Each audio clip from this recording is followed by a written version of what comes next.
ये कुर्सी भी इसकी है और ये कारोबार भी इसका है। ये है हमारे माफिया किंग का असली मालिक, हमारा टाइगर। तो ये है रियल टाइगर। आपने आखिर क्यों अभिनव के आगे अकरम जैसे खतरनाक डॉन ने घुटने टेक दिए? क्यों अकरम अभिनव को कह रहा था टाइगर?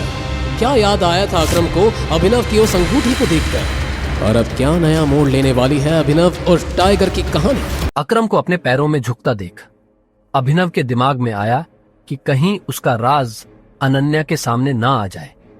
इसलिए उसने अकरम को अपने पैरों से उठाते हुए घूरा, जिससे वो समझ गए कि टाइगर अपनी असली पहचान सबके सामने नहीं लाना चाहता।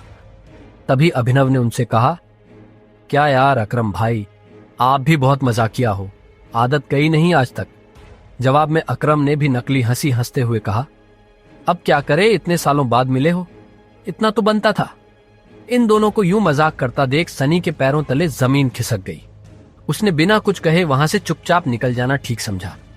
वहीं दूसरी ओर अनन्या अभिनव की पहचान देखकर हैरान थी, लेकिन वो इतनी बिजी हो गई थी कि उसे अभिनव से सवाल जवाब करने का मौका नहीं मिला।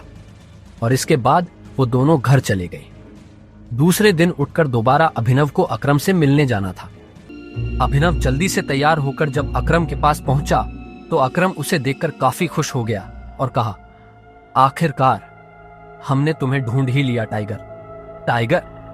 हाँ, मैं पिछले 18 सालों से तुम्हें ढूंढ रहा हूं। तुम हमारे टाइगर हो, हमारे इस हजारों करोड़ के बिजनेस एम्पायर के वारिस, जिसे हम तीनों दोस्तों ने मिलकर शुरू किया था। मैं, तुम्हारे पापा संजय और राणा अग्निहोत्री। इतना कहते ही अकरम ने दीवार पर टंगी एक तस्वीर की तरफ इशारा कर दिया, जिसमें संजय, अकरम और राणा तीनों मौजूद।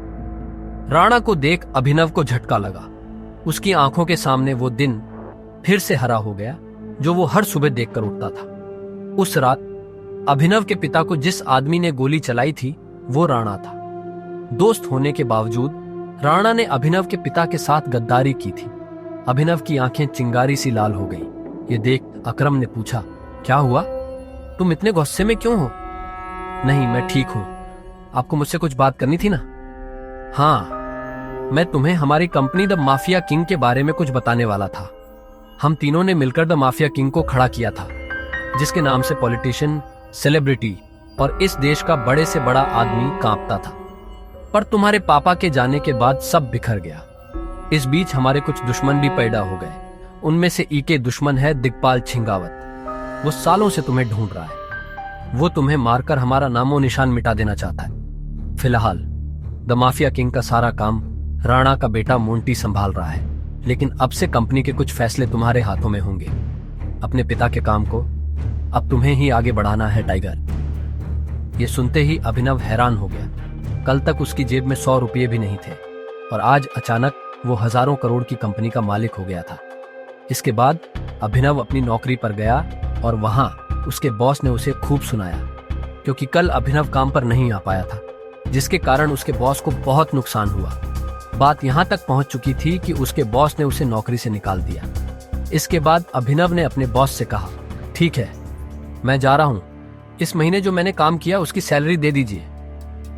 कल जो तेरी वजह से हमारा नुकसान हुआ, अगर मैं उसकी भरपाई तेरी सैलरी से भी करूं तो भी नहीं होगी। शुक्रमना मैं वो नहीं मांग रहा हूं।